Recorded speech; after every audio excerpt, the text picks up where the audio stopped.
Welcome to the And She Looked Up Creative Hour podcast. I'm your host, Melissa Hartfiel, and I'm an artist and an entrepreneur. And yes, those two things can go together. This podcast is for the artists, the creatives, and the makers who want to find a way to make a living doing what they love. Hello, everybody, and welcome back to another episode of the And She Looked Up podcast. I'm your host, Melissa, and it is that time where Heather Travis comes back to join us for the month of June. Welcome back to the podcast, Heather. Hi, Melissa. Hello, everybody.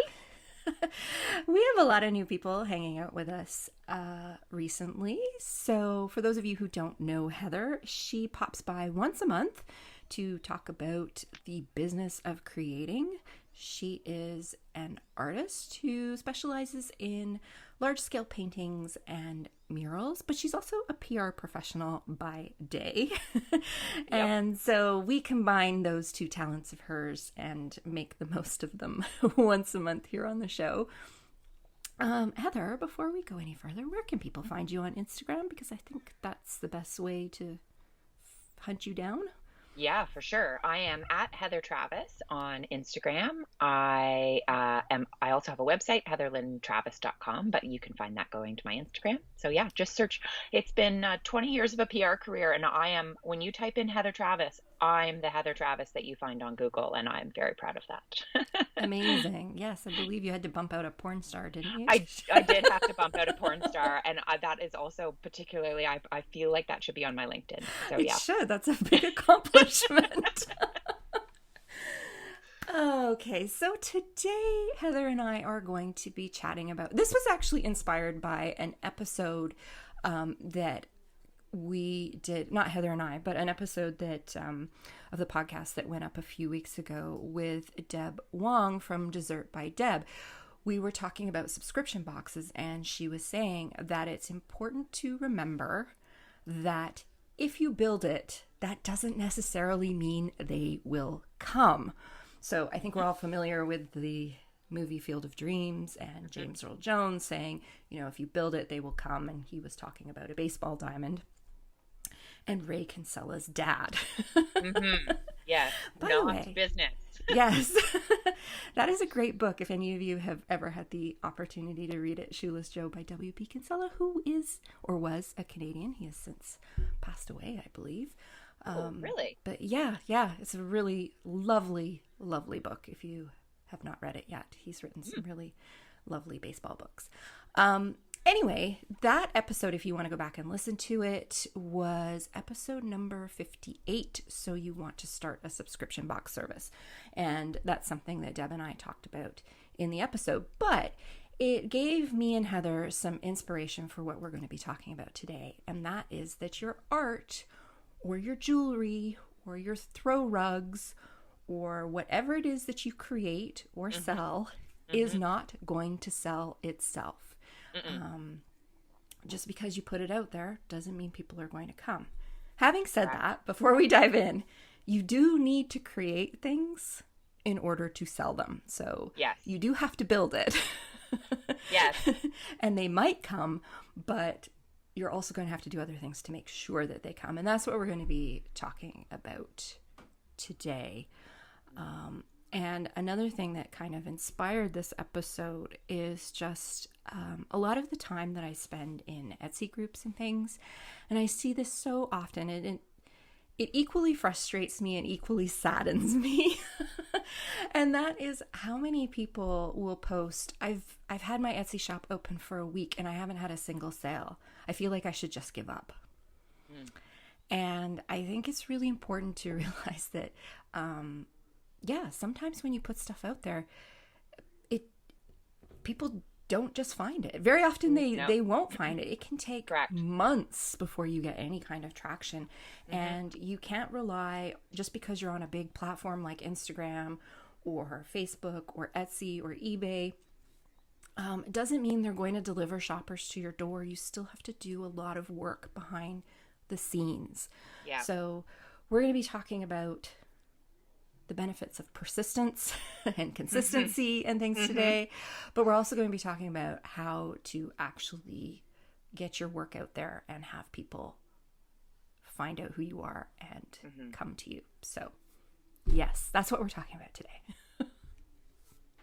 It's this is such a loaded topic It because is. there's so much in it, right? And you and I both know when you work super, super hard at just at the making of something, and then to get over the hurdle of even just putting it out there, like posting it to Mhm. Instagram, that feels like such a hurdle that you're like, man, I did it. I put my stuff out there. Yes. And I know that that feels like it should be enough, but that's only the first step. And that's where I think a lot of us really fumble, is that we think that putting it out there is the end, and that is just the beginning. Just the beginning. That's absolutely true. And excuse me, before we dive into this, I think there's just a few things we need to put out there for everybody Mm-hmm. to really understand before you, if you're thinking about opening an Etsy shop or opening a Shopify shop or even just selling via Instagram or anything like that.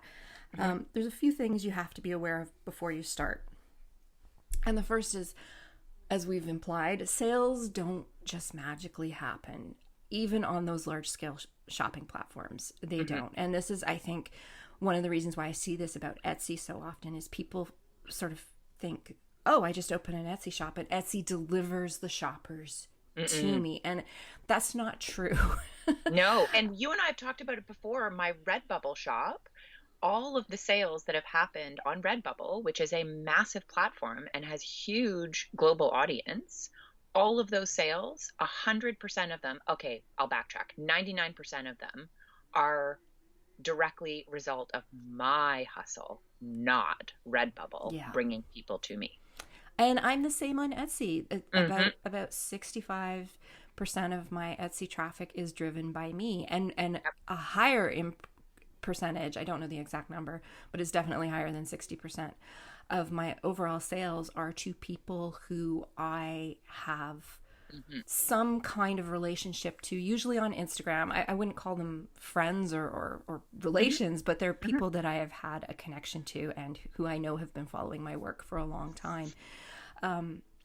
The thing to know with places like Etsy and eBay is they are essentially search engines for a very small segment of the market. Yeah. And so when people land on Etsy, they're searching just like they would on Google. They're searching for, I don't know, charm jewelry, right? Mm-hmm. And all these results are going to come up, and it could be 7 or 8 pages of results. And if you don't use the right tags and keywords in your descriptions and your titles and things like that, you're not going to show up in Yeah. the first page. And Mm-hmm. on Etsy, the very first line of results is people who have bought Etsy ads. So you're seeing people who've paid to show up at Yep. the top of. So it's really important to realize that on those big platforms, yes, those are your people. They're your people who are going to buy, but it doesn't mean they're going to find you right off the bat. Mm-hmm. So that's really important to realize just straight away. those Yeah. those kind of platforms do not guarantee you a sale, and it can take a little while for all the algorithms to kind of find you too Mm-hmm. when you're Yep. brand new. So Yeah. yeah. The other thing, and this is something that my business partner and Ethan and I talk about a lot in our other business, is if you want to be a small business owner, you need to have persistence, determination, and a Mm-hmm. lot of stamina. Yep. When we first started our other business, we've in the first couple of years we had so many copycats, Mm-hmm. and I used to freak out about it, like, oh my god, they're gonna take away people away from us, blah blah blah, all this stuff.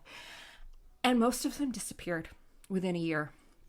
And that's when I realized that one of the keys to having a successful small business is just to outlast your opponents. Exactly. Keep going. It's just, Yes. yeah, it's just getting up one more day longer than they do. Mm-hmm. And you know what? This isn't going to be for everyone, but you really do have to realize that if you give up after a week or a month or even a year, Yeah. being a small business owner is just probably not what you're cut out to do. It's a very arduous occupation, I guess. Occupation. Yeah, and it never stops. Like It there's never never a stops. point where the persistence, determination, and stamina, you're like, and done. And now I can just like sit here and be famous and things, well, people will just keep buying my No. shit. That's not full stop going to happen. And Like you just made a yeah. really good point there, is that you might think when you hit a certain level of success that it all becomes Mm-mm, easier. It does not. mm-mm, You mm-mm. just you just have different problems. Totally. um, Totally. so that's really important to know. There is no point where it gets there are points where it gets easier. I shouldn't say that, but there's no point where problems just stop and evaporate and No. you don't have to face a challenge. I mean, think of what's happened in the last year. We've had this global pandemic. Nobody planned for that. Didn't matter how successful your business was. Yeah.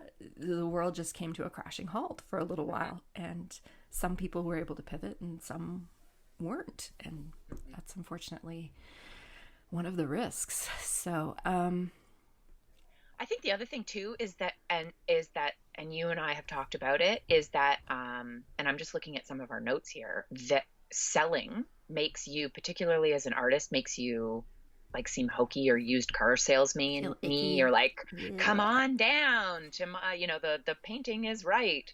And that is, I mean, it can feel a little weird. If you feel uncomfortable about it, you're probably not being your authentic self. And that is why it's feeling uncomfortable. But you really do. I mean, you have to build up the audience and you have to sell yourself as an artist and your work or whatever, as a PR person, as a service provider, as a whatever it is that you do, you have to sell it. And if you don't sell it, literally nobody else will.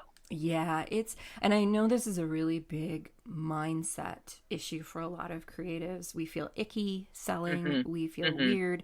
There is also some people who just feel that, selling sullies your work as an artiste, and, I would like to know what bank account you were resting on to exactly. be able to say that, I because gotta pay my my rent.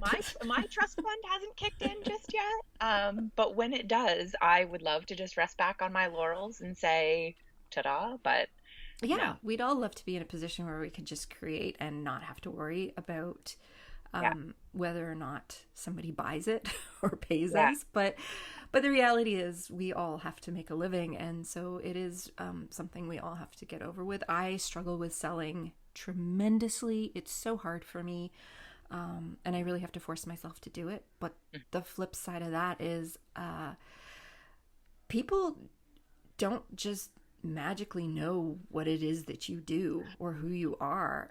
And they're not going to just show up at your door and say, "Hey, I hear no, you have paintings. no, Can I buy one?" Like, no. that's not how it works. So, And in fact, to that point, like there are people who I'm like, you are literally my family. Do you not know what I do? yeah, And they'll say, oh, I just bought this painting. I was looking for a painting from a local artist, and literally I'm looking at them. I'm like, I'm I'm a I'm a local local artist. artist. Like, dude, hello, what kind of like flashing light do I need to have on my head? And that it's those moments where you realize, wow, okay. So if a cousin who I see all the time just said that to me, what about the rest of the world? Like, if they don't even know and you're assuming they do, this is a fault on your part Mm-hmm. of lack of communication and putting it out there that like people won't know that you sell greeting cards unless you tell them you make greeting Mm-hmm. cards. Yep, Yeah. absolutely. So, how do we remedy this? Ah, Okay, this is where we're going to get into the juicy stuff. There are some mhm. basics, though, before we get into the really juicy stuff. And Yeah. this is stuff that I see all the time. So, it may seem really obvious and sound very obvious as we go through this list for some of you. But the reality is, there's a lot of people out there who are not doing these very, very simple things. Hmm. And the first one is it obvious that your work or your services are for sale? Yes. You don't want people to sit there and wonder, can I buy that? You Yeah. want them to know that this is available for sale. Yes. And all the terms of the sale, because I'll say this, and I've had this conversation with quite a few artists recently who are feeling pressure to create a digital e-commerce platform to sell their art. And I will say categorically, in order to get your business off the ground, that's not necessary. If you want to sell through DMs on Instagram, that's totally cool. You just need to tell us that that's the process and how we go about it, right? I Absolutely. just Yeah. need to know how, right? Yes.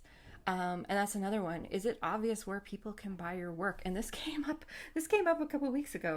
I shared an item to a very large Facebook group that I run, and I also shared it to our Instagram account. And it was super cute, and it was a handmade decal type thing, and it was perfect for the audience that I was sharing it with. And I had a few people message me afterwards and say, "This is super cute, but I can't figure out how to buy it." Oh, missed opportunity, missed Yes, and opportunity. that's the person who was selling it. They had an Instagram account, but there was no mention on it of where you could buy. They had a Mm, Facebook page, again, no mention of where you could buy. And it turned out you had to DM them to purchase, but that wasn't stated anywhere. yes, And so exactly. I don't think this person made a single sale, whereas they could have easily probably made about 10. Yeah, yeah. And And that's the just thing, like you don't need, like imagine you're online, it's you don't need the retail store with the sign on Main Street. If no, you're going down a back alley and up the stairs around the corner and through the window, just tell me that's how I get there. And if exactly. I want it, I will follow the trail. But you need to leave that trail and you need to tell us over and over again, down here, road marker, Yep. follow me this way. All they needed on their Instagram account was just something saying, Hmm. DM me to purchase. That's all they needed to put on their bio, and people would have been like, "Hey, I want to get one of these. They're super cute." Hmm. Hmm. Yeah, there was also no pricing on the item, nothing. And so that's another basic that you have to consider is if it's not obvious that your items are for sale and somebody asked you what it would cost to buy whatever it is that you make, Hmm. what would you say? Like, are you prepared to answer that question? Because Yeah. if you want to sell your work, you have to be prepared for people to ask you how much it costs. Yes. And you have to be, as well, you have to be prepared to be consistent with that, Mm-hmm. or at least consistent until you evolve to another level of consistency. So Yeah. you and I have talked about raising our prices, Yep. which I just did on a Yay. couple of paintings. Yeah, exactly. And so, that if you say $25 to me and I say to my friend Melissa, oh my gosh, look at these awesome decals. I just bought them, blah, blah, blah. And Melissa goes to buy them and for some reason they're $45. It, why is there a price difference? We are probably going to talk. And so you need to be consistent in that number that you're throwing out there. And if you're not going to be consistent, you should be prepared to have answers for that too. Yes.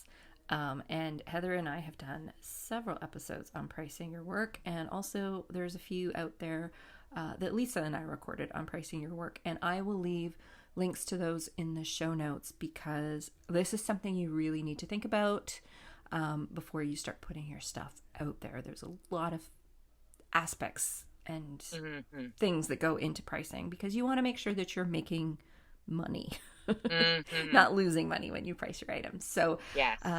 if pricing is new to you or something you struggle with, I highly recommend you go back and give a few of those episodes a listen.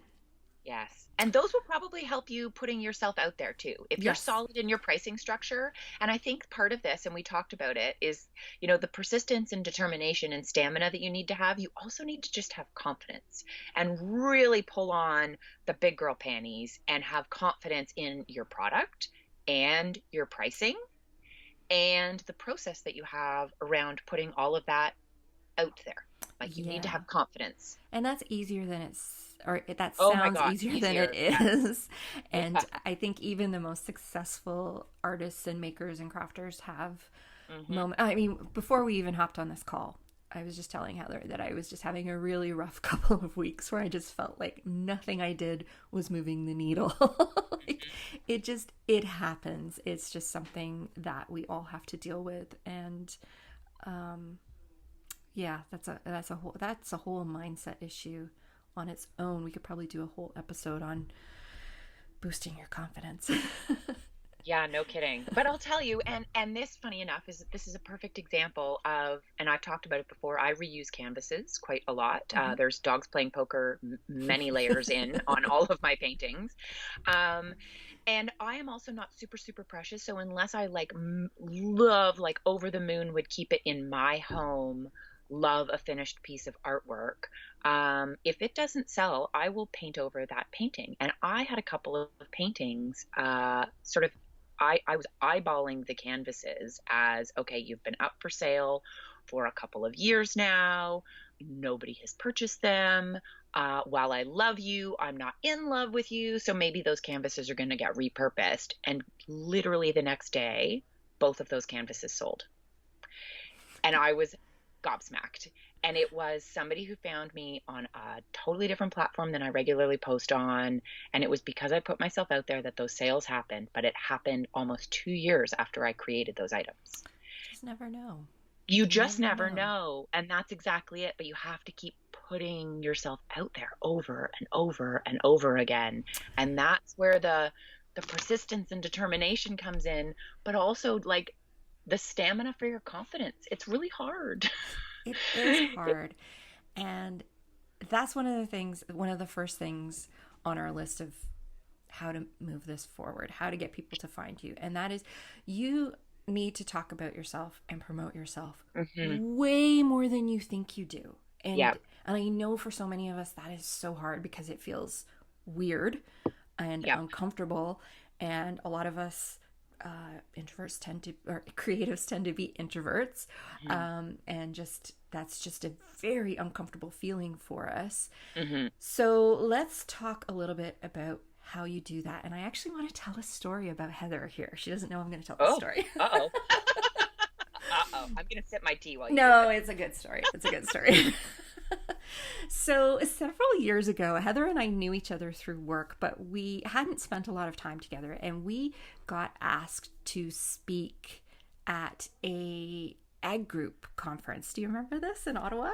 Aquaculture. Yes. And so I live in BC. Heather was living outside of Toronto at the time. And so we met in Toronto and we took the train to Ottawa together. And so on the train, we had an opportunity to really chit chat, and we were in Ottawa for a couple of days. So we had the opportunity to spend a lot of time together and get to know each other better. And we gave a presentation at this conference. I think it was on working with brands and influencers or something. Anyway, it was something along those lines. Yeah. And after the first day, they had a meet and greet cocktail reception type thing. And it was held in one of these big ballrooms, in a hotel. I'm sure many of you have been in them. And it was timed for when people from I don't know the right word for it, but basically a lot of government employees could come over from the Hill to the event. They had a word for it. I don't remember what it is. But anyway, so there was a lot of people from different areas of government. So it was kind of a bit of a lobbying type cocktail event. And Heather and I, this was so not really our scene. We're not involved. There were a lot of black pantsuits, and Melissa and I are not black pantsuit kind of. Let's just say that for the record. I was wearing riding boots and jeans, but anyway. But what was really interesting is I think our presentation had been quite a hit because we had a lot of people coming up and chatting with us, and it was so interesting to watch. I'm very shy in these situations, so I tend to be very quiet, but Heather is much more outgoing than me.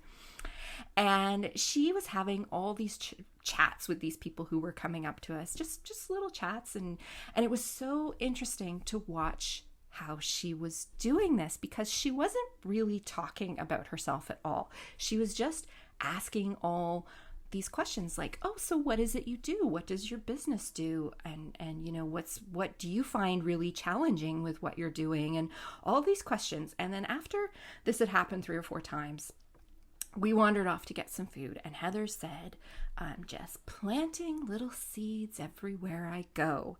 And that stuck with me because I thought that's exactly what she's doing. She wasn't asking for a sale. She wasn't asking anyone to hire her or anything like that as a PR person. She was simply having conversations with people, asking them questions, and making connections. And this is a huge part of how you get yourself out there and how you talk about yourself and how you promote yourself. You don't actually talk about yourself. Like, No. if that makes sense. Yeah. Not once did Heather say, I'm a PR person. Right? Let me help you or anything like that. And I mean, we had a bit of an advantage because people who had listened to our session knew what we did. But at the same time, at no point did you actually sell yourself. No, because you should not have to say I in order to sell. Like it really, and it shouldn't be my painting. I don't sell it to talk about me. I create it so that you are happy. Mm-hmm. And so this isn't about me. It's about you. And it should be about your customers. It should be about the end result that you're hoping to achieve. Why do you make these things? What is it about making ceramic earrings? What is it about blowing glass? What is it about being a PR person? What is it about making amazing greeting cards or stickers that fills your cup? That is what you're selling, not. Exactly. And you have to have conversations with people. This is the thing that I, as a shy person watching Heather work, this is the lesson that I really took away from this, was that I have to talk to people, whether I like it or not. I can't just sit there and be the wallflower because I'm too nervous or too shy to have a conversation with somebody, because nobody is ever going to know who I am or what I do if I sit on the sidelines. And I'll say this too, you don't have to, and I'm an extroverted introvert, if I'll say it that way. And so I very much mentally prepare myself for walking into big rooms like that. And I arm myself with a big, long list of questions, because it is not about me. It's about the person I'm having a conversation with, just like being a really good dinner party guest. Nobody wants to be the person who's like the class clown at the dinner party. I want to be the person who everybody is like, did you talk to Heather? We had the loveliest conversation, because you are asking questions about the person you're talking to. And so trying to solve their problems. What is it? And so you can ask questions about art. I'm curious, do you send greeting cards? How often do you send them? Do you love getting greeting cards? Because you can ask all of these questions and you're not saying me. It's so valuable. You're planting seeds, and that's such a great way to think of it, is just think about, you never know. I heard somebody else talking about this the other day. It's like a dandelion puffball, right? One dandelion has a puffball, and the wind comes along and blows that puffball, and hundreds of seeds go into the air, and you don't know where they're going to land. You don't know where they're going to grow. You just kind of let the wind take them wherever they're meant to be. And this is what happens when you go, not just necessarily to an event, but it could be joining a Facebook group, striking up a conversation. If getting out in front of people makes you nervous, join Facebook groups in your local community. Where people put yourself out there on Instagram, like even Instagram stories, and soliciting. And this is the thing, it's not me, it's about me and you, Instagram audience. And so ask them questions. What are they doing today? Throw up a poll. Exactly. Throw up a poll, share something, and be like, this front door makes me happy. Does it make you happy? Like, it doesn't even need to apply to your business. You just need to just be a source of inspiration so that people will keep coming back. And it's a rule I talk about a lot when I'm doing branding courses with my small business clients, but is give more than you take. And I know that selling is taking, right? But if you give more, if you give to the community and really focus on building a community,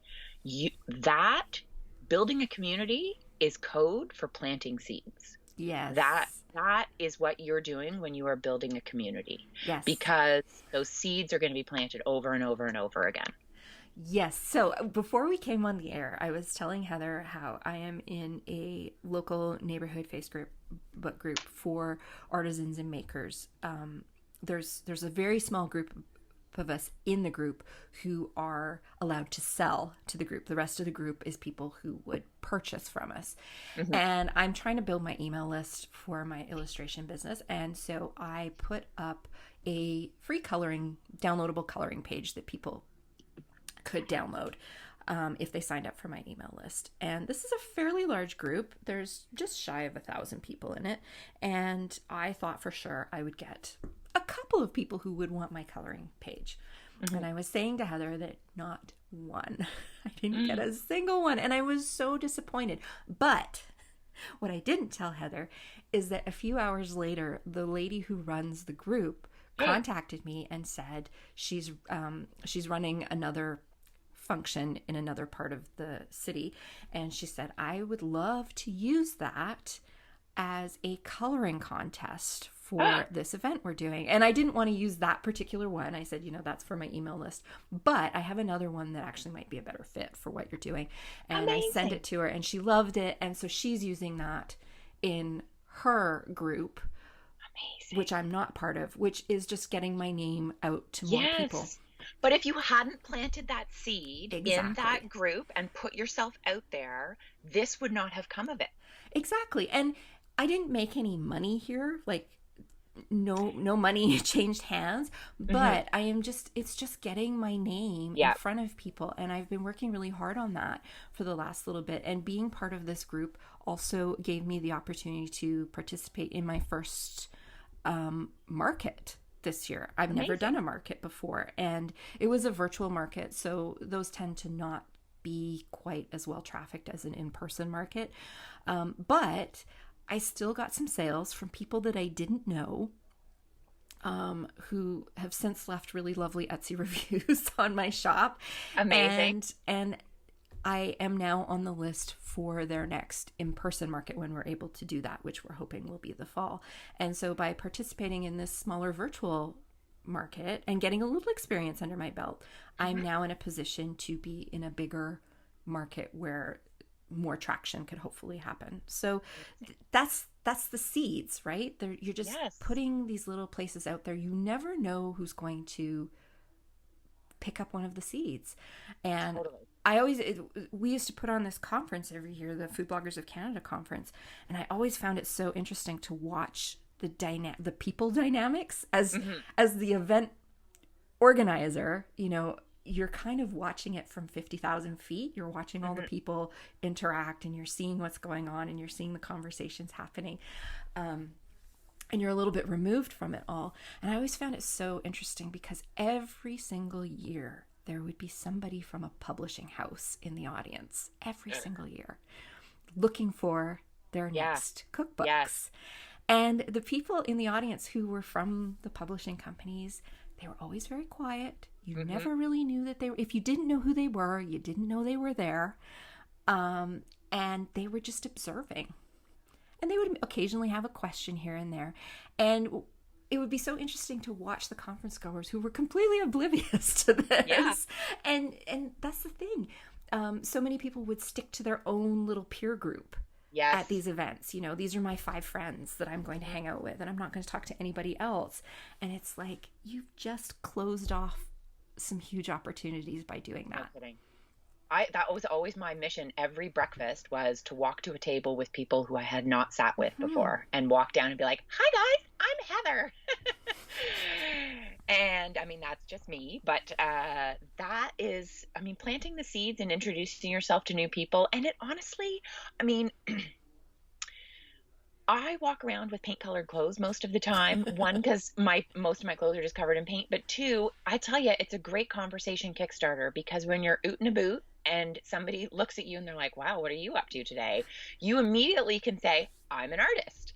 And then that leads to so many cool conversations. What do you paint? Oh, cool. What do you do? And that, like, having paint on my clothes is the invitation to that conversation. And to me, all of those, like the random person that I talk to in Home Depot about painting could be the next big commission.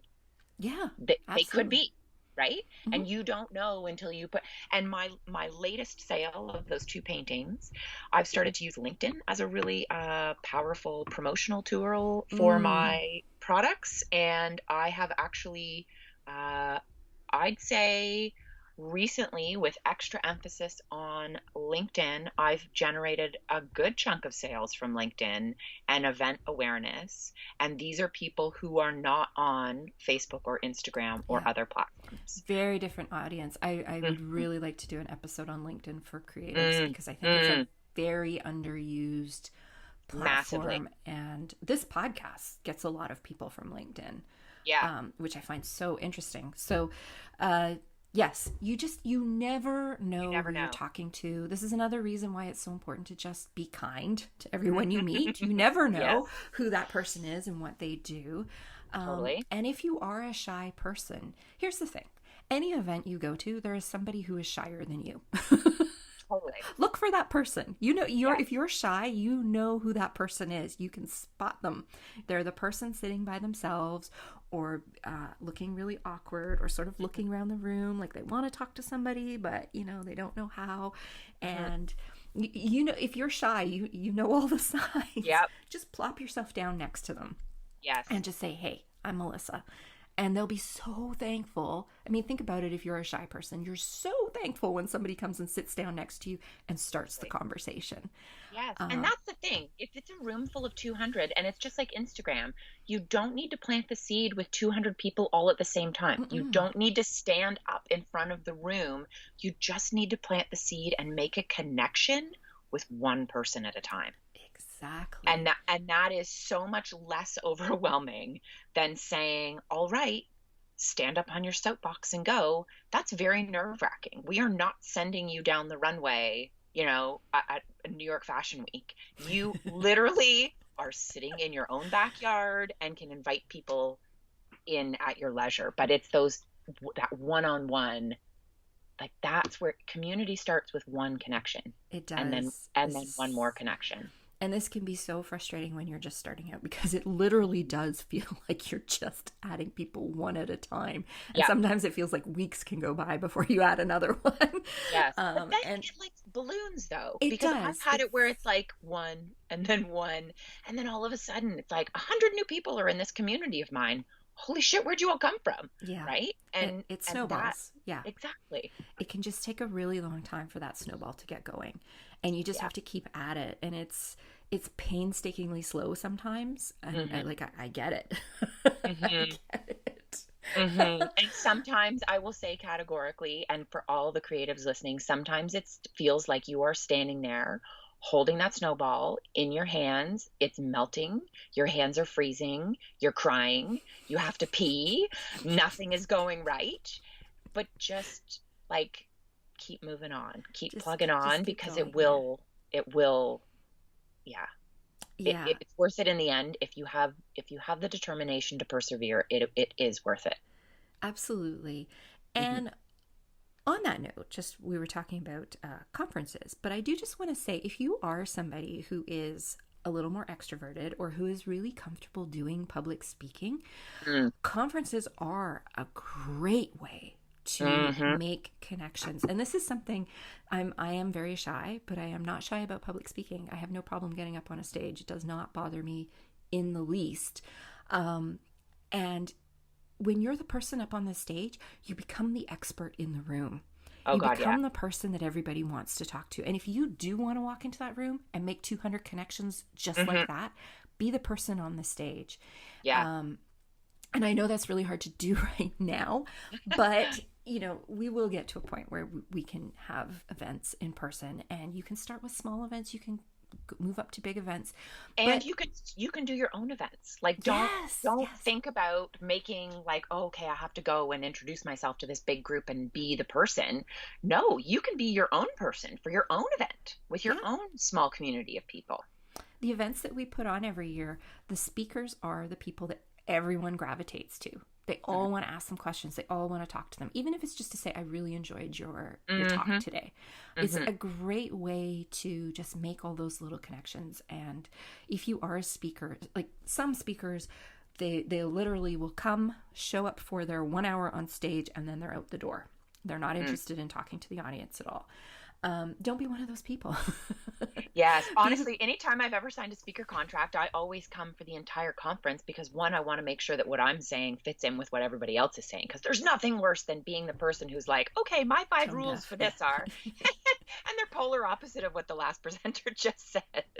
And everybody in the audience is like, not helpful. I'm not feeling helped right now. Yeah. So be that person who hangs out for the weekend and totally and is available and approachable. Yes, exactly. And that's the same thing with like different social media platforms, is that there are, and I was just talking about this with another branding client this week, and she was like, do I really need to be on all the platforms? And I said, you don't need to be on all the platforms, but if you're trying to reach different groups of people, you do. Because different people are on different platforms. Those are different rooms at the conference. And so do you need to be on TikTok? Probably not. Should you, if you want to reach people under 30? Yeah. So know who you're talking to, or know who you want to talk to. That's a better way to say it. Yes. Definitely. You don't need to do all the things, and doing all the things can be very really exhausting and overwhelming, especially when you're starting out. And so one thing you can do when you're starting out is have a really good sense of who it is you want to talk to, and then choose that platform as the one to start with. And as you start to make headway on it, you can add another platform. And just keep adding platforms until, you hit your saturation point, or your point where you just don't want to do this anymore. And if you find that a platform is no longer where your people are, it's okay to back off. You don't have to keep doing it. No. But this is also why it's really important. And Heather and I did an episode, and it's one of our most popular ones that we've ever done, on how to promote your business outside of social media. And so don't discount things like your local neighborhood, going to events. There's so many different ways that you can promote yourself without having to be super active on social media. Totally. And if you are active on social media, there are bucket loads of tools out there that can help you with things like scheduling content and making it easier on yourself so that you don't have to feel like these platforms rule your lives. Because I feel like they do sometimes. So yeah, look for tools out there that can help you schedule your content. That doesn't mean that you just schedule and don't show up to engage. That this is so important. If you know that you have a post that goes live every day at 10 a.m., you need to make time somewhere in your day to go and check on comments and engage with people and chat, especially when you're small and starting out. There's nothing worse you can do when you're small and starting out than to ignore the people who try to interact with you. It's like, wow, she's got 18 followers and she can't be bothered to even say hello. Okay. Yeah, I'm totally with you. I find particularly when somebody posts something and I comment like within the first 5 minutes, and then there's like crickets. I'm like, dude, what did you do? Did you just like hit post and run away? And it's literally, I always bring social media to like in-person IRL example. And to me, it's the cocktail party analogy of somebody has just said, damn, these are good meatballs to me. And I just sit there and stare at them and don't respond. And you're like, what's wrong with you? Did you not hear me? The meatballs are good. Hello, are you there? McFly. And that just doesn't right. And you can, the seed is not like, there was an opportunity to plant the seed, to make a connection, and you missed it. And so when you say, damn, these are good meatballs, you want to hear back, they are. I love them. Or they're shit. I would prefer vegan meatballs. Whatever. But you're you have to You start just the sprayed conversation. weed killer all over that conversation. The seed is dead. Exactly. The seed is not going anywhere. No. No, I think that's really important to realize, is that engagement is key on social platforms. And if you're just going to post and run, you're really not. You're wasting your time. Totally. Yeah. Yes, definitely. I think building community is just is so huge, but the rewards of it are so rewarding. Yeah, and your free downloadable and my free art class, to me, those are giving of yourself Hmm. and giving to your community without asking for anything in return. And that is a really valuable community building tool, which is I'm just giving to you because I see value in giving, Yeah.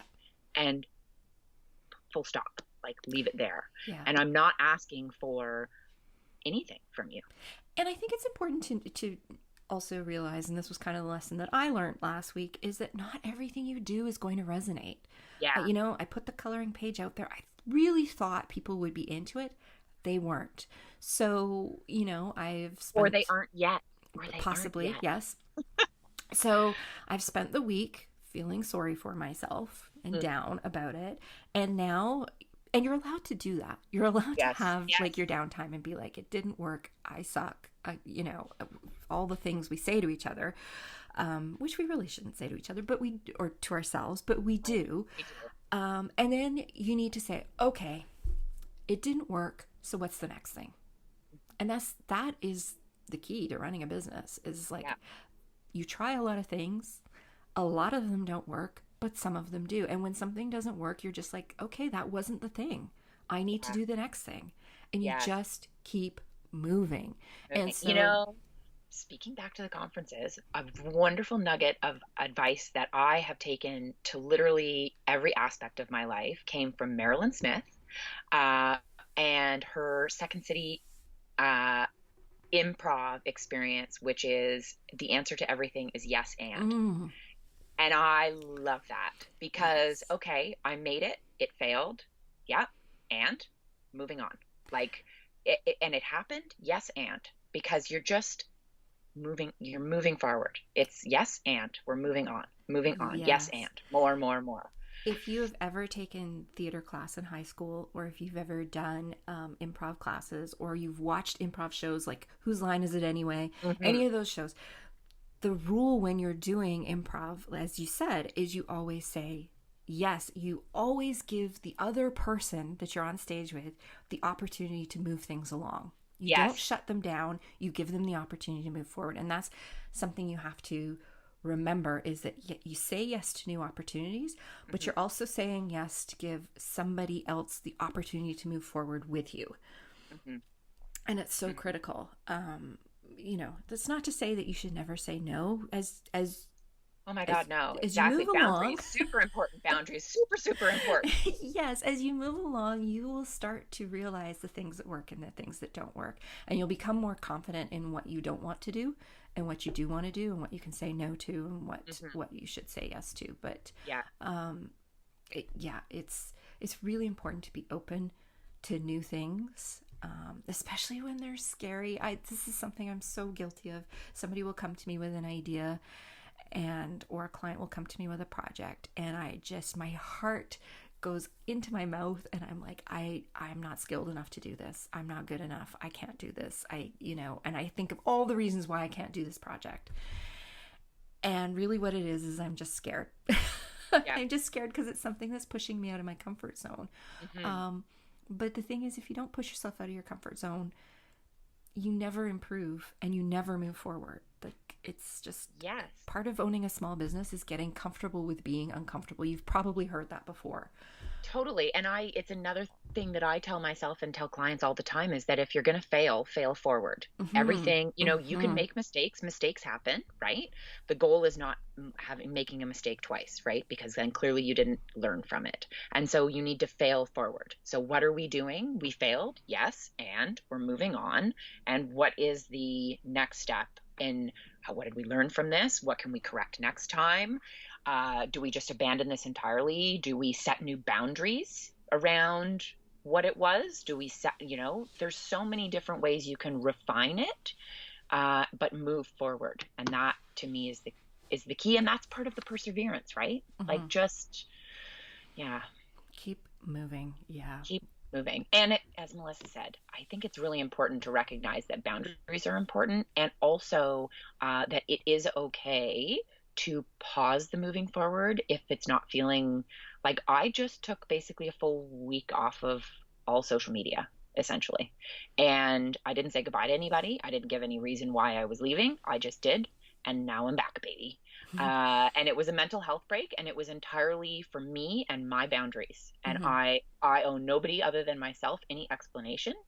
And did my business suffer? Maybe. I don't really care. Yeah. I didn't suffer. I didn't suffer. Well, And this is the so, thing. If you are suffering, your business will suffer. and So that's you have to exactly it. be very aware of that. You know, if That's your exactly it. mental health is not functioning at peak Hmm. performance, Hmm. your business is not going to function at peak performance. It's just, this is the thing we have to recognize as small business owners is that we are our business. And so it's really important that we keep ourselves in, think of a pro athlete, right? You know, Hmm. they are their career. Yes. Right? And I'll tell you, man, I finished a massive painting as a result of having all the time that I didn't spend on social media. So, good things came out of it, right? I was able to move my business forward Mm-hmm.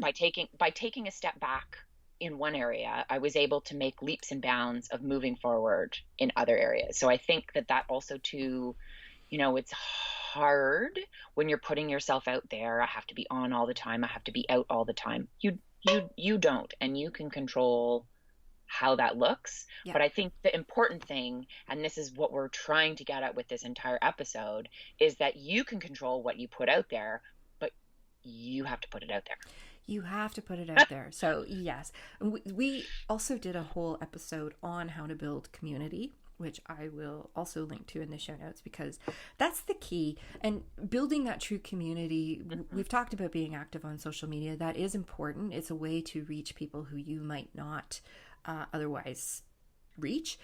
But at the end of the day, you don't own your social media platforms, you don't No. own those things. So, it is really important to nurture as much community as you can wherever you go and draw those people to you in a place that you do have Yes. control over.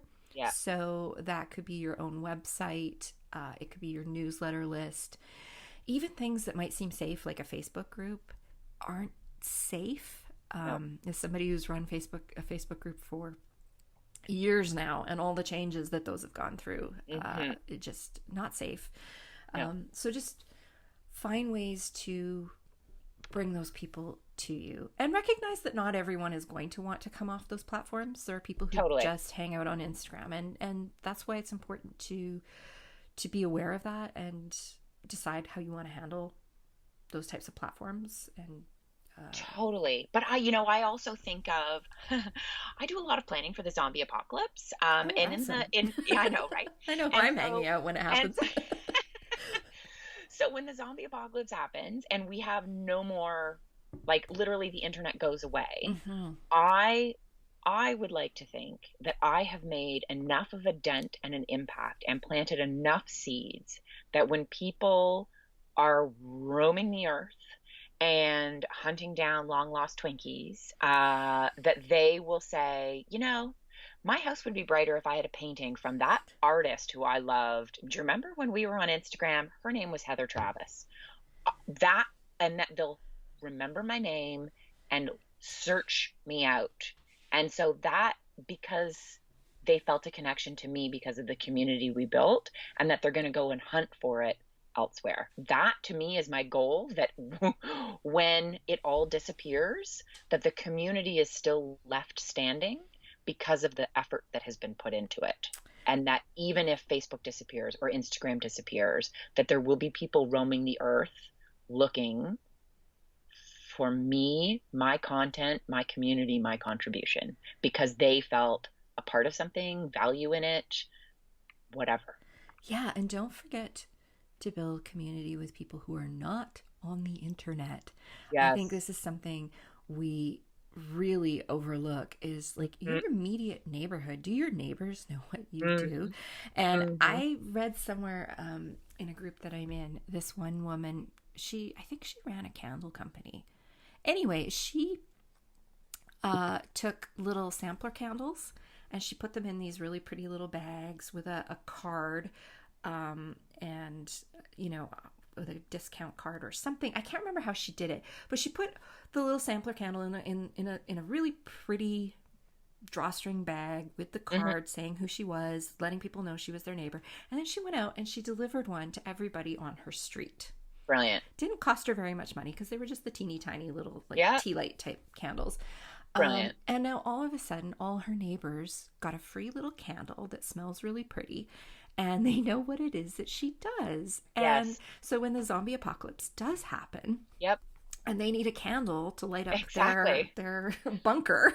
They'll be knocking on her door.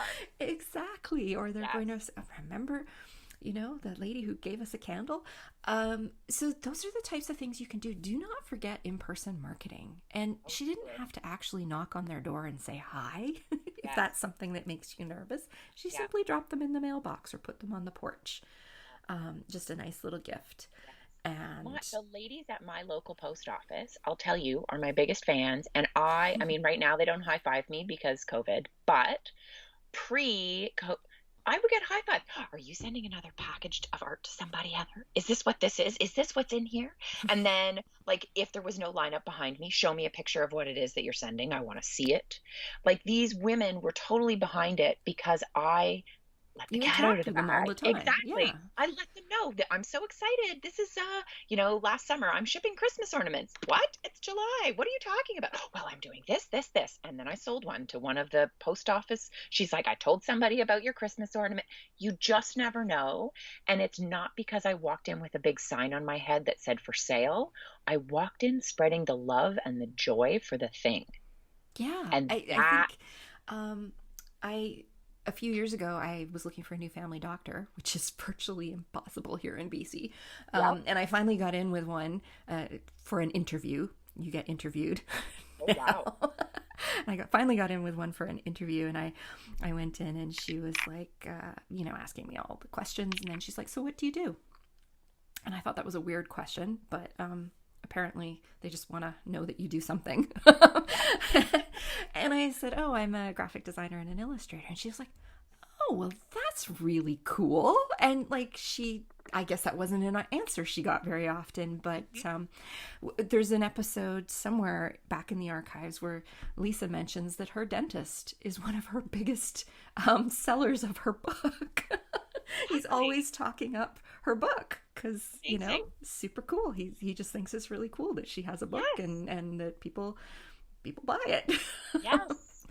And I've joked before, I know when my mom is in Florida because spikes to my website, like, oh, my mom's on the golf course, because huge spikes on my website from Sarasota, Florida. Like, I know that Irene is on the golf course. And that, to me, is amazing. Like, you need people like that who are planting the seed for you. Mm-hmm. And that can only come by, one, clearly communicating to them what it is that you do, but two, making them feel like doing it is helping you. It means a lot.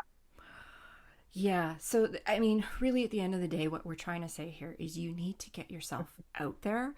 People aren't going to come to you. You have to go to them in whatever way you're comfortable with, and in some ways that make you uncomfortable. Like you do have to be uncomfortable sometimes. It's just, there's just no getting around it. But there are lots of things you can do without being horribly uncomfortable. And every step you take builds your confidence a little bit more. When I think about where I was 10 years ago in terms of putting myself out there and where I am today, it's like two entirely different people. So it's just really important to recognize the fact that this just doesn't happen. People don't just show up no matter where you sell. But before we wrap up, like, that is also one of the key things. Your work has to be easily available for people to buy.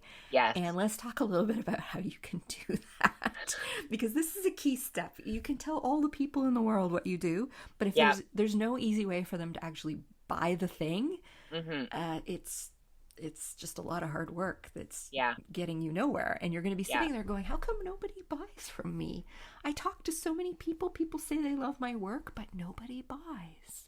Yeah. So how do you make sure your work is easily available for sale? I think you need to first like literally say for sale, Mm-hmm. like I point am blank. selling this. I am selling this. This is available for sale. And then you need to be very clear about whether that is literally, link in bio to buy and it's one click and they go to the page and it's an e-commerce platform, whether it's Etsy or Redbubble or your own website. And if it's not that simple, if it's not one click, then you need to lay out the steps. So available for sale through DMs only. DM me. I will respond in 24 hours. It will ship via Canada Post. Like lay out the entire process. Let me know exactly what I'm getting into and and how to go about it because people are kind of stupid and they need it. I love you all people, but some people are really slow and they need the guidance. They need to be told what to do because they won't ask unless they're really, really keen. Otherwise, they'll just give up. And so you don't want them to give up. Yeah, that's an important thing to realize is that you are not the only person selling candles. You're not the only person selling paintings. You're not the only Yep. person selling greeting cards, earrings, whatever it is. You're not the only person. Mm-mm. And if they can't find a way to purchase from you quickly and easily, they just move on to the next person because there is always another person. So this is the thing. You've got them. You've grabbed them. You need to make it easy for them. And there are so many ways that you can do that. And it, even if Facebook is your platform, if you have a Facebook page, you can open a shop on your Facebook Yep. page. You can open, if you have an Instagram business account, you can actually, I don't do this, so I don't know all the bits and pieces to it, but you can actually make your posts in your feed shoppable so people can buy directly from your post. Etsy, eBay, Redbubble, all these places. I see people selling on Reddit in different threads. Your newsletter. Have a newsletter list. If talking about building community, your newsletter is the one thing that you do own. So try and get these people onto your newsletter list or your email list. And if you need some help with that, go check out the episode I did with Trina Waller a few weeks ago. I'll link to that in the show notes as well. But one of the things Trina said in that episode is that even if you don't sell in every newsletter, you always have to ask for the sale. Like you need to show people that there's something they can buy, whether it's just a link at the bottom, like I'm having a sale this week, or here's the newest collection in the shop. It might not be the focus of your newsletter, but it's always a reminder that people can buy from you, and here is where they can buy from you. Totally. So it's just super important. If you're doing commissions, get that into your Instagram feeds and your stories and just tell people, I'm doing commissions. Here's how it happens. Here's how you book with me. I did commissions last year for Christmas, and it was just on my personal Facebook page. I mentioned it once. I'm doing commissions. Here's the deadline. Here's how much it costs. Yep. And that's the thing, is that whatever platform you choose, whatever it is, just lay out the process for me. And I've seen recently, I've seen some brilliant examples on Instagram of people using their highlight reels to lay out. One I found was really particularly fascinating, and that is a whole episode I think we could mark down, is on boundaries and setting boundaries. But people, they have their boundaries for how to like interact with me. Here's my highlight reel on boundaries, but then here's the sales process. If you want to buy this, here's the process. Here's the process on commissions. Here's the email address you need to send an email to. Here's the price budget. Here's the this, here's the that, and lay it out very, very clearly. You need to train your audience and your customers on what to expect from you. They are not psychic, and you need to continuously reinforce what that is so that it's like it needs to be Pavlov's dog. You need to consistently ring the bell and give them the treat so that when you really want to ring the bell, that they come They're running. there. Yeah, like, it's so critical. And if you listen to the episode I just did with Natalie Gates, the copywriter, she talks about this on your website, about the importance of drawing people in on the journey and showing them your process, because it relieves their fears. When you show them the process of how to work with you or how you sell, then all of a sudden they're just like, Oh, it's like a weight Yeah. comes off their shoulders because they're like, oh, this is how it works. Okay. Yeah. Exactly. And I think, it's interesting. I attended a really fascinating webinar the other day. Um, and I've talked about them before, the girls from Pander Design, which is Hmm. a muraling company. And one of the things that they said that I was like, yeah, of course, you're so right, is that when um, people, particularly with artists, this is this might be the very first time somebody's ever commissioned greeting cards for Yeah. Christmas. Or done This a might be photo the very shoot first or time, exactly, in the very first time they've bought custom earrings, or the very first time they've bought a painting from an artist at all. Like, all their art came from winners. They didn't, this is hmm the very first time. And so it's the first time for anything is new and nerve wracking. And so you need to invite people in and give them a heads up on, when you buy a painting from me, here's the process, which I'm making a mental note. I don't know if I do a very good job of that. no, I need to get but better at some of that. but that you need to be very, when you buy a large painting, here's how it's going to ship, and here's the timeline for shipping. And because the only surprises people should have are good ones. And so you want to avoid all other surprises. And that comes by laying out the process. And if you think it through for your customers, then you've also thought it through for yourself, and you're potentially Hmm. overcoming any hurdles that you might, if you hadn't thought it through. Yeah, and it's a process. It's something that you're going to refine as you get Oh, better at totally. this. So, this is particularly important if you offer creative services. So, if you do photography, graphic design, art commissions, coaching services, all those things come with a lot of people. Don't hire graphic designers every day. They don't hire coaches every day. They don't hire photographers every day. Those are all very big investments, Hmm. and they're scary investments. And it's like photography is a great example because it's like, so do I just show up? Should I wear, what should I wear? Should I do my makeup? Should I, am I Yeah. going to need to change clothes? Like, how, like, they don't know. So this is something you really need to do in your, this is yeah, lay it out. This is how your shoot will go. This is how your branding process will go. This is Hmm. how your coaching program is going to go. This is exactly what we're going to do step by step. You want to commission a painting for me? This is the process. We're going to meet for a Yeah. consult. We're going to go into the design stage. I'm going to send you Polaroids, whatever. Yeah. Just let them know every step. And some of the steps you're going to forget, but as you go through each commission or each photography session, you're going to realize, like, oh, I should have mentioned that. Write that Hmm. down, make a note, add it to your process, and let people Hmm. know. And you'll refine it and you'll get better at it as you go along. But yes, that is part of making your work easily available for sale, is Yeah. letting people know what the actual process is. It's Yeah. so critical. Yeah. So that's a good one for Yes. sure. Yeah, Yes. definitely. All right. I think we've probably covered all the things. Have we? Yeah. Yeah, I think so.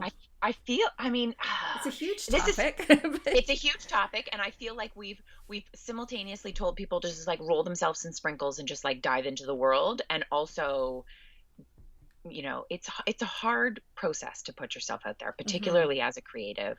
And so I think this is the sort of self-help section of the episode, which is, it is going to be really hard, and it is going to be really sucky, and there will be points where you're like, is anybody listening to me? Does anybody care? More than The you'd answer, like to, more than I think either Heather or I would like to admit, to be quite yeah. honest. Exactly. And the answer is yes and yes. People are out there, and yes, people do care. They might not tell you, and they might not come running to high five you. But if you have the chutzpah and determination to sort of keep going, uh, it will, good thing, if you keep pushing, it will, you can make stuff happen for yourself, but you have Absolutely. to do it yourself. Absolutely. And you just remember, social media algorithms mean that you don't get seen by everybody. This is the thing. And Correct. this is why you do have to say things over and over again, Yeah. because there's a lot of people who just don't see it the first time or the second or the third. No kidding. And you also just have to remember, I think the number is 7, but there's something like people have to have 7 interactions with you before they Yeah. buy. Yes. right? Think of that. Have you had 7 interactions with everyone? Are you even Yes. close to that number? Oh God. And like even think of something, what is it? You have to do something for like 35 weeks or something like that for it to become habitual, or 35 days in a row for it to Something become like a that, habit. yeah. It's a long It's a time. lot. Like and um yeah, like you have to make this a habit, and you have to make your customers habitual for Hmm. you. And that is the kicker. And that comes with being persistent and consistent. Yes, I was just going to say consistency, consistency, Hmm. consistency. So important in Yeah. running a business Yeah. and telling your story and getting yourself out there. Yeah.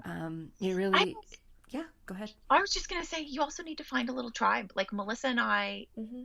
we talk about the hurdles that we encounter, and we try and help each other Yes, and this lift is each so other up. important. And Yeah, you need to find, a tribe of people who do things sort of like you do, not necessarily the same, but other small business owners, other yeah, creatives. Find people who you trust, who can be in your circle, who, when you are having a shitty week and you're wondering if anybody's out there and if anybody's listening and if anybody cares, reach out to them, because they'll remind you that they are out there and they care. And that really, you're like, okay, that's enough for today. I'm fine. yeah. And we just talked about that. Rachel Dyer and I talked about that in her episode a few weeks ago, how she reached out to another dance photographer in Halifax because she was just like, you know what? I should be talking to this person. We should Yeah. have a relationship and Yeah. stop thinking about it from a competitive standpoint. And start thinking about it from a collaborative standpoint and just Totally. finding your people to talk to. That was one of the reasons I joined my neighborhood Facebook group for makers and artists, is because I just wanted to find other people local to me who Yeah. do what I do. Yep. I really didn't care about the sales. Sales were like a bonus. I just wanted, Hmm. like, am I the only person Hmm. sitting at home in my home studio, chugging away? And yeah, just find that group of people that you can talk to and have Yep. an event with, and um, have an event with, and have a vent with. I Yes. wasn't being very clear in my and pronunciation there. also and also to to coach each other, and to Hmm. the conversations that Melissa and I have offline are super valuable for moving both of our businesses forward. Absolutely. And if we didn't have that, I bet you I would not have uh, come as far with my Oh, business for if I sure. didn't. Right. Absolutely, yeah. And so that, you can't do it all on your own. you No, you you you, can't. you can't. And so this is what we've just said. You have to do it yourself. You can rely on people, you can have a support network, and I think that's really valuable. You just need you it's a support network, and also just a second set of eyes on what you're Hmm. doing. Somebody who can point out, like, oh, okay, you put that out there. You know what? I didn't see it. So maybe you need to put it out there again. And I follow your Exactly. work, right? We were just talking about this before we got on the episode. Heather mentioned that she had done mandalas in her last shitty art classes for adults. And I didn't see it. And I love drawing mandalas, and I've been working on them all week. And it was just so funny that the two of us had not even realized that we were on the same Exactly. wavelength, like thought Yes. train, because we hadn't seen it. And yet we talk all the time and we see And each we other's pay stuff. attention. Like, I pay attention to, if Melissa posts Absolutely. on the internet, I see it. And if I post Vice on the internet versa. at the same time, clearly we don't. And that's the thing, is that, like, even for us who keep an eye on each other's things, Hmm. we still miss it. And so if that doesn't say something about other people's eyeballs, like, Exactly. So yeah. it's just nice. But yeah, having somebody, you and I are very much kind of on a similar journey. We Hmm. have like a career, Hmm. like a career in quotation marks. And then we're both trying to build art careers as well in tandem. And um, we have a lot of the same challenges. We share a lot of information. We Hmm. don't view each other as competitors. Our work Good is Lord, no. very different from each Yeah. other, but what we do is very similar. And so it's just great. Sometimes she sees an article that I didn't see and says, "Oh, you need to check this out. I think it would be really helpful for that thing we were talking about the other day," and vice versa. And Hmm. it's just nice to have somebody who can help you. And you know what the cool thing is? when I put something out there, Heather promotes it. She promotes it to her crew, right? And that is just, that's a great way to reach people outside of your network. I mean, she doesn't have to worry that people are going to buy my stuff instead of hers. They're going to buy my stuff as well as hers, right? And honestly, I mean, truly, the money's going to an artist. As long as that artist is getting fairly paid, I feel like I'm still winning. And that, I think, particularly among artists, we shouldn't be each other's competition, and we should not be undercutting each other on price or things. It should, exactly, because it should be, you know, if Melissa and I were pitching on the same project, I want them to pick Melissa over me, not because she undercut price and devalued artists' work, full stop. I want them to pick Melissa because the value proposition she offered or the design skills that she were offering better match the project. And that, to me, lifts the artists up. Everybody moving the needle forward by trying to be the best of themselves, not by trying to undercut somebody with pricing or things like that. Like, we could be starving artists if we were all in competition with each other. If we stopped viewing each other as competition, we could all be millionaires because we could make the standing rate for art high. Oh, right? That'd be nice. Yeah. Right? Like, wouldn't we should like start a union. I'm not union, pro union person, but like if we could start a collective and like, no painting will sell for less than, full stop, right? And I mean, that seems awfully elitist. At the same time, that lifts all artists up, right? Yes. I think that's the important thing to just take away from this, is that your network is not just people who will buy from you. Although Heather does buy from me and I buy from her. Yes. You know, it's the people who just love what you're doing and want to put it out there to other people. And and that can be other artists. In fact, I actually find the art community one of the most supportive from a buying perspective of any community I've ever worked in. So many of the people who buy my stuff are other artists and illustrators, and I buy so much stuff from, you know, I have a goal. Yeah. I have one wall in my studio that I just want to cover with work from other artists because I love it. It just makes me so happy that I get to support them. And if I ever win the lottery, that's what I'm going to do with it. I'm just going to buy art. I'm just going to buy stuff that people make. Yes. I'm totally with you. So, you know, don't discount the actual maker community that you're a part of, whether that's photography, whether it's jewelry, whether it's fashion design, music. Music is another really collaborative community, you know, people. Totally.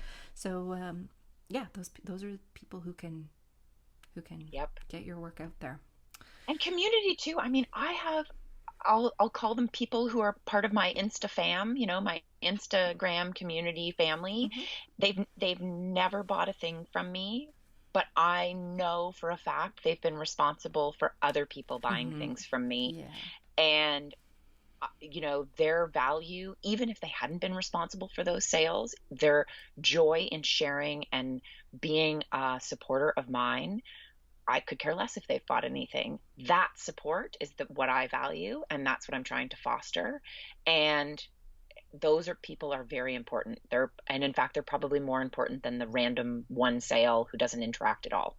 Yes. Frankly. Yeah, I agree. All right. Well, I think we have probably covered this for this week.